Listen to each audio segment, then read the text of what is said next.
डोंबिवलीतील Tilak road या रहदारीने गजबजलेल्या आणि वाहनाची तोबा गर्दी असलेल्या रस्त्यावर शनिवारी रात्री 10:30 वाजण्याच्या सुमारास दोघांनी चाकूचा धाक दाखवत एका इसमाला लुटत होते। याच दरम्यान याच रस्त्याने जाणाऱ्या एका इसमाने त्यांना विरोध केला।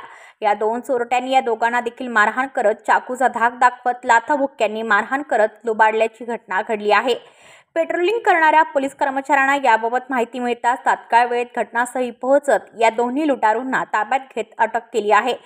तेजस देवरुखकर आणि सुजित थोरात अशी या आरोपींची नावे असून या दोघेही डोंबिवलीतील सोनारपाडा परिसरातील रहिवासी आहे। या दोघांविरोधात याआधी देखील गुन्हे दाखल असल्याची माहिती पोलिसांनी दिली। त्यांनी याआधी अशा प्रकारे लूट केली असल्याचा संशय असून पोलीस पुढील तपास करत आहेत। डोंबिवली पूर्वेकडील सावरकर रोड परिसरात राहणारे राहुल चौरसिया शनिवारी रात्री 10:15 वाजण्याच्या सुमारास डोंबिवली पूर्वेकडील टिळक रोडवरून पायी जात असताना स्टेट बँक ऑफ इंडियाच्या शाखेमध्ये एका व्यक्तीला लाथाबुक्क्यांनी मारहाण करत चाकूचा धाक दाखवत त्याच्या खिशात असलेली रक्कम चोरण्याचा प्रयत्न करत असल्याचे त्यांनी पाहिले।